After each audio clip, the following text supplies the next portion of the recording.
समाकलन को समझने के लिए हमें समझना पड़ेगा अपकलन। अपकलन की प्रतिलोम संक्रिया को हम समाकलन कहते हैं। ठीक है, समझ लीजिए यहाँ पर जैसे हमारे पास एक फंक्शन है x का, f(x) एक फंक्शन है, x का फंक्शन है ये। तो अब मैं इसका करना चाहता हूँ इंटीग्रल या इंटीग्रेशन। तो देखिए क्या है, ये s का बिगड़ा हुआ रूप है। ये साइन जो मैंने बनाया है इसे कहते हैं हम साइन ऑफ इंटीग्रेशन। s होता है हमारे पास, ये होता है, तो s का बिगड़ा हुआ रूप है साइन ऑफ इंटीग्रेशन। और इधर हम लिखेंगे dx अगर f(x) का फंक्शन है। तो ये हो जाएगा हमारे पास, इसका इंटीग्रेशन जो आएगा, जो भी आएगा वो यहाँ पर लिख देंगे हम। तो इसको मैं डिनोट करता हूँ कैपिटल f(x) से, और यहाँ पर एक कांस्टेंट भी इसमें ऐड कर दूँगा। तो ये प्रक्रिया कहलाती है इंटीग्रेशन की। समझ लिया होगा आपने। तो ये जो निशान है, ये जो चिन्ह है, ये s का बिगड़ा हुआ रूप है। और जब हम यहाँ पर इंटीग्रेशन करते हैं, सपोज कीजिए मैं y के फंक्शन का इंटीग्रेशन करता हूँ, तो मुझे यहाँ पर लिखना पड़ेगा dy। अब इसके आगे मैं एक लिख दूँगा y का फंक्शन और उसमें ऐड कर दूँगा एक कोस्टेंट। तो यही प्रक्रिया कहलाती है इंटीग्रेशन ऑफ फंक्शंस। थोड़ा सा देख लेते हैं पहले अपकलन और बाद में समझेंगे समाकलन को। तो देखिए अपकलन के लिए हम क्या करते थे, जैसे x का कोई फंक्शन होता था तो d/dx हम करते थे। तो यहाँ पर ले लेते हैं हम कोई फंक्शन और ये ले लेते हैं हम जैसे x³ + 3x + 5। अब मैं इसका कर देता हूँ डिफ्रेंशिएशन। तो ये आ जाएगा 3x² + 3 एंड 5 का हो जाता 0। ये डिफ्रेंशिएशन हो जाता है इसका। अभी और भी बात कर लेंगे। देखिए इसके आगे बात कर लेते हैं d/dx x³ + 3x प्लस, यहाँ पर इसको मैं कांस्टेंट क्वांटिटी थी ना 5, इसको चेंज कर देता हूँ। देखिए मैंने कर दिया यहाँ पर 9। तो ये डिफ्रेंशिएशन इसका आएगा 3x² + 3 + 0। अभी इसको समझ लेते हैं आगे। तो देखिए ये डिफ्रेंशिएशन करने के बाद हमें मिलता है 3x² + 3 एंड 0। तो क्या होगा कि मैं अगर इसका समाकलन कर दूं, मैंने इसका किया था अपकलन, अब मैं इसका करूंगा समाकलन, तो मुझे ये मिल जाना चाहिए। तो देखिए x³ + 3x + 5 क्या होगा, इसके आगे यानी कि डिफ्रेंशिएशन करने के बाद जो मुझे फंक्शन मिला था उसका कर दूंगा मैं इंटीग्रेशन। तो इंटीग्रेशन के लिए ऐसे एक निशान होता है, चिन्ह होता है, और यहाँ पर dx लगा दूंगा तो मुझे मिल जाना चाहिए ये। इससे आगे और समझ लेते हैं। देखिए ये आया था डिफ्रेंशिएशन के बाद, तो मैं जो मुझे मिला था डिफ्रेंशिएशन के बाद 3x² + 3 + 0, अगर मैं इसका इंटीग्रेशन मतलब समाकलन कर दूं तो मुझे मिल जाना चाहिए ये। अब इस प्रक्रिया को समझ लेते हैं। देखिए यहाँ पर थोड़ा अजीब सा लगेगा कि ये तो सेम है, ये भी सेम है, बट यहाँ पर ये 5 और यहाँ पर 9 क्यों आ जाता है। तो ये हमें समझना पड़ेगा कि अगर यहाँ पर हमारे पास कोई क्वांटिटी कांस्टेंट है तो उसका डिफ्रेंशिएशन आता हमारे पास। देखिए इधर कांस्टेंट क्वांटिटी का आता था 0 डिफ्रेंशिएशन। तो इसलिए हम क्या करते हैं, अगर हम इस तरह से किसी का इंटीग्रेशन करेंगे, जैसे 3x² + 3, और इसका इंटीग्रेशन करेंगे तो क्या होगा, ये हमें मिल जाएगा इस तरह से x³ + 3x + c। ओके, देखिए हुआ क्या, होता ये है कि जब हम इंटीग्रेशन करते हैं तो x की जो पावर होती है उसकी एक पावर बढ़ जाती है। देखिए 3 ये ऐसे रहेगा, x की पावर 2 है तो यहाँ पर 3 हो जाएगी और 3 से हो जाएगा डिवाइड। ओके, यहाँ पर है 1, x 3 के साथ में 1 मानेंगे तो 1 का हो जाएगा x, क्योंकि वहाँ पर डिफ्रेंशिएशन के केस में x का डिफ्रेंशिएशन 1 हो जाता था। और जब इसके आगे कुछ नहीं है तो हम मान लेंगे 0, और 0 का जो इंटीग्रेशन है वह हो जाता है c। ओके, तो ये आ जाता है इसका इंटीग्रेशन x³ + 3x + c। तो इन दिस केस क्या करेंगे, ये हमें मिल जाएगा। ओके, इसका हमने ये डिफ्रेंशिएशन किया था, बट डिफ्रेंशिएशन का जब हमने इंटीग्रेशन कर लिया, इंटीग्रेशन मतलब समाकलन, तो हमें मिल जाता है ये। अब चाहे यहाँ पर 5 हो चाहे यहाँ पर 9 हो, तो हमें इसमें c लगाना पड़ जाता है। तो यहाँ पर एक बात सामने निकल कर आती है कि अगर मैं यहाँ पर एक फंक्शन ले लूँ कोई और उसका कर दूँ मैं differentiation with respect to X का फंक्शन था ये। ओके, ये एक्स का फंक्शन था, इसका कर दिया मैंने डिफ्रेंशिएशन, तो मुझे मिल जाता है एफ एक्स। अब देयर इम्प्लाइज बाई, इसका मतलब ये हुआ कि अगर मैं एफ एक्स का कर दूं इंटीग्रेशन, ये यहाँ से डी ओवर डी एक्स हटाऊँगा तो इधर हो जाएगा इंटीग्रेशन इसका, तो इधर बच जाएगा मेरे पास जो पहले था एफ एक्स का क्या था ना, तो इसमें एक कांस्टेंट और ऐड हो जाएगा और वह कहलाएगा सी। तो बस यही इसका रूल है। क्या रूल है इंटीग्रेशन का, कि मैं अगर डी ओवर डी एक्स हटाऊँगा तो जो आगे वाला है उसका इंटीग्रेशन हो जाएगा, ये इंटीग्रेशन, बट जिसका हमने डिफ्रेंशिएशन किया था उसमें एक कांस्टेंट भी ऐड हो जाएगा। तो ये कांस्टेंट 5 भी हो सकता है, 9 भी हो सकता है, तो इसकी वैल्यू कुछ भी हो सकती है।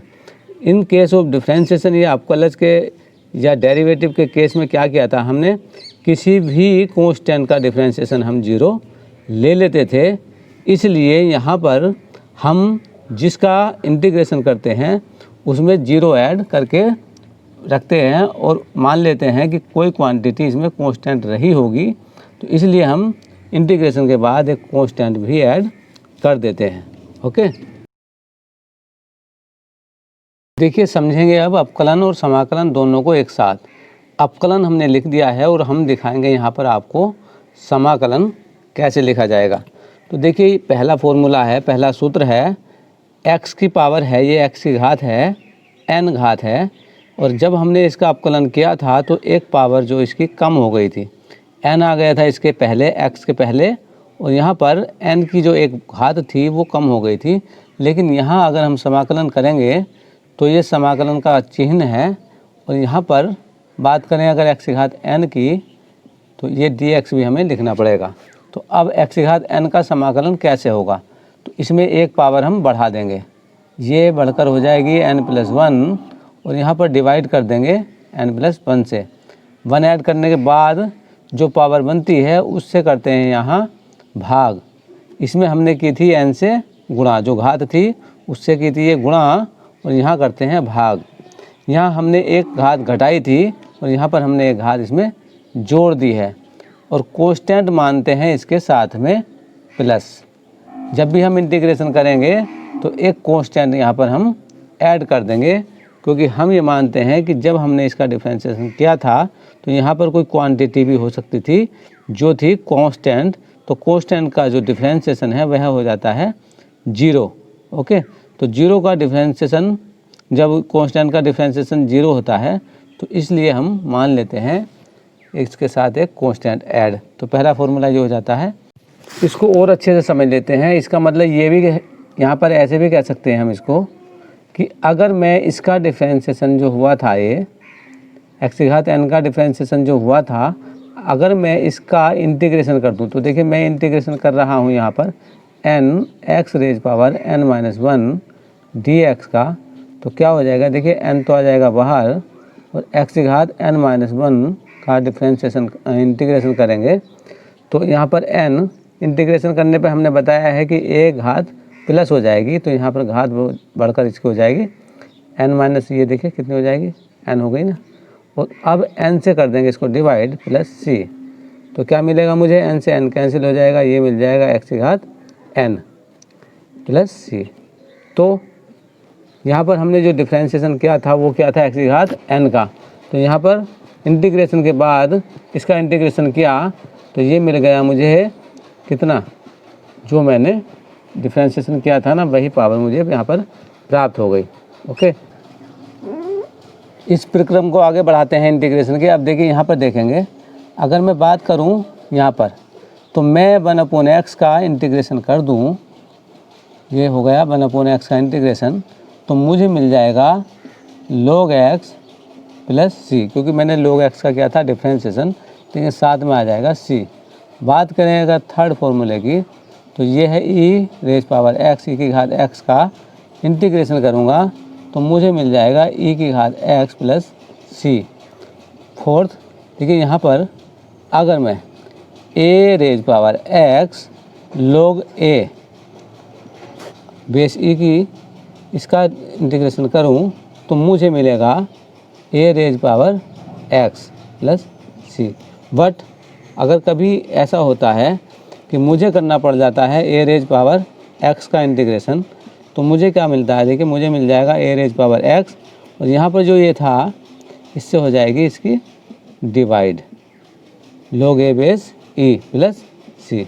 ओके, अगर यहाँ पर ले जाते हैं तो कांस्टेंट की वैल्यू चेंज हो जाएगी, तो ये इस तरह से भी मैं इसको लिख सकता हूँ। ओके, फॉर्मूला नंबर 5 देखते हैं।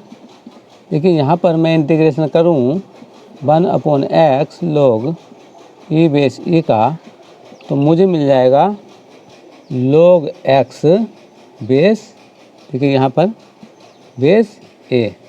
ओके, अब यहाँ पर मैं ऐड कर दूँगा कांस्टेंट c। फॉर्मूला नंबर 6 देखिए, इंटीग्रेशन करूँगा मैं अगर cos x का, तो cos x का इंटीग्रेशन करने पर मुझे मिल जाएगा सिंपली sin x प्लस सी। बात करें अगर 7 की, तो मैं माइनस साइन, देखिए क्या है ये, माइनस साइन x का इंटीग्रेशन कर दूं, समाकलन कर दूं, तो मुझे मिलना चाहिए cos x plus C. But क्या होगा, देखिए ये देखिए cos, लेकिन अगर मैं करूँगा साइन का तो मुझे मिलेगा इधर माइनस और प्लस कर दूँगा सी ऐड। यहाँ पर बात करें अगर 8, ये है sec स्क्वायर x का इंटीग्रेशन करेंगे तो मुझे मिल जाएगा 10x प्लस सी। और 9, यहाँ पर माइनस कोसेक स्क्वायर x, तो कोसेक स्क्वायर x का करूँगा मैं तो मुझे मिल जाएगा सिंपली कोट x। बट अगर मैं कोसेक स्क्वायर प्लस का लूँगा तो माइनस आ जाएगा इधर, और प्लस कर दूँगा सी। बात करें अगर फॉर्मूला नंबर 10 की, देखिए फॉर्मूला 10 क्या है, ये डिफ्रेंशिएशन है सेक का, सेक x 10x, तो मैं इंटीग्रेशन कर दूँगा सेक x इंटू 10x का, तो मुझे मिल जाएगा यहाँ पर सेक x। ओके, प्लस में लगा दूँगा सी। बात करें 11 की, तो minus cosec x into coat x, इसका इंटीग्रेशन मैं कर दूँ तो मुझे मिल जाएगा कोसेक x यहाँ पर। ओके, लेकिन अगर मैं इसको लूँगा प्लस तो माइनस आ जाएगा इधर, प्लस सी कांस्टेंट में इसमें ऐड कर दूँगा। अचर राशि का डिफ्रेंशिएशन या अवकलज 0 होता है, तो यहाँ पर हम कहते हैं कि 0 का इंटीग्रेशन कर देंगे तो वह हो जाएगा सी। ओके, तो इसलिए हम यहाँ पर ये कांस्टेंट को ऐड कर देते हैं। फॉर्मूला नंबर 13 देखेंगे, यहाँ पर डिफ्रेंशिएशन किया है x का तो आ जाता है 1, तो मैं अगर इंटीग्रेशन कर दूँ मैं 1 का, तो मुझे मिल जाएगा x, और साथ में लिख दूँगा मैं प्लस c। तो देखिए ये समझ लीजिए 1 का इंटीग्रेशन x, और जब कुछ नहीं लिखा होता 0 होता है तो मैं c उसको लिख सकता हूँ कांस्टेंट। देखिए इन्वर्स ट्रिग्नोमेट्रिक फंक्शन के फॉर्मूलाज का डिफ्रेंशिएशन है ये, साइन इन्वर्स कोस इन्वर्स का, tan inverse cot inverse sec inverse and cosec inverse का जो डिफ्रेंशिएशन है। यहाँ पर बात करें डिफ्रेंशिएशन की साइन इन्वर्स के, तो ये होता है 1/√1 माइनस एक्स स्क्वायर, और यहाँ पर कोस इन्वर्स का डिफ्रेंशिएशन है माइनस साइन। देखिए ये क्वांटिटी और ये क्वांटिटी सेम है, बट साइन इन्वर्स और कोस इन्वर्स में जो अलग चीज़ है वह है इसका माइनस का निशान या चिन्ह।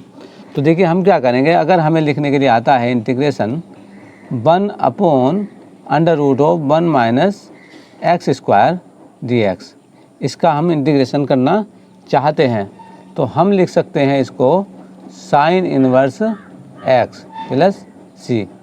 और इसके अलावा अगर मुझे ये माइनस लग जाता है यहाँ पर, तो मैं क्या कर दूँगा, मैं लिख सकता हूँ इसको, क्या लिख सकता हूँ, कोस इन्वर्स एक्स, कोस inverse x plus C. Okay, देखिए माइनस आ जाता है तो मैं इसको कोस इन्वर्स सी लिख दूँगा। लेकिन अगर मुझे कहीं ये मिल जाता है और मुझे आंसर इसका कोस इन्वर्स में देना है, तो मैं इसको लिख सकता हूँ कोस इन्वर्स एक्स प्लस सी माइनस साइन। क्योंकि देखिए यहाँ पर अगर मैं माइनस हटा दूँ, ये माइनस में हटा दूँ, तो ये माइनस दोनों और मल्टीप्लाई कर दूँ तो देखिए प्लस हो जाएगा और ये माइनस हो जाएगा। इन दिस केस देखिए 1/, ये सेम हो जाती है क्वांटिटी, तो ये आंसर इसका आ जाएगा। ओके, तो इसको हम क्या कह सकते हैं, इसको लिख सकते हैं साइन इन्वर्स एक्स प्लस सी, और minus cos inverse x plus c भी इसको लिख सकते हैं। देखिए इसी केस में यहाँ पर इसी को आगे बढ़ाते हुए देखते हैं। अगर मैं इंटीग्रेशन करूँगा 1/1 प्लस एक्स स्क्वायर का, तो मुझे मिल जाएगा tan इन्वर्स एक्स प्लस सी। और यहाँ पर हम देखते हैं, देखिए 1/1 प्लस एक्स स्क्वायर, इसका इंटीग्रेशन क्या है, देखिए माइनस लगा हुआ है, तो ये हो जाता है कोट इन्वर्स एक्स प्लस सी। अगर मुझे यहाँ पर माइनस नहीं लगा हुआ मिलता है, तो मुझे क्या करना पड़ेगा, मुझे माइनस यहाँ पर लगाना पड़ेगा, यहाँ का माइनस इधर आ जाएगा। तो मैं इस केस में यहाँ पर minus cot inverse x plus c भी लिख सकता हूँ। ओके, यहाँ पर देखिए 1 2 3 4 5 नंबर पे देख लेते हैं। Integration of 1/x X square minus 1 dx कितना है, ये हो जाएगा सेक इन्वर्स एक्स प्लस सी। और 6 नंबर पे हो जाएगा ये x under root of X square minus 1 with minus sign, तो ये हो जाएगा cosec inverse x plus C. अब मैं माइनस यहाँ से रिमूव कर दूँ, हटा दूँ, तो माइनस यहाँ पर आ जाएगा। अब ये केस बन जाएगा इस तरह से, तो मैं 1/x under root X square minus 1 को लिख सकता हूँ cosec inverse x plus C. तो इस तरह से हमें यहाँ पर इन फार्मूलाज को समझना है। ओके।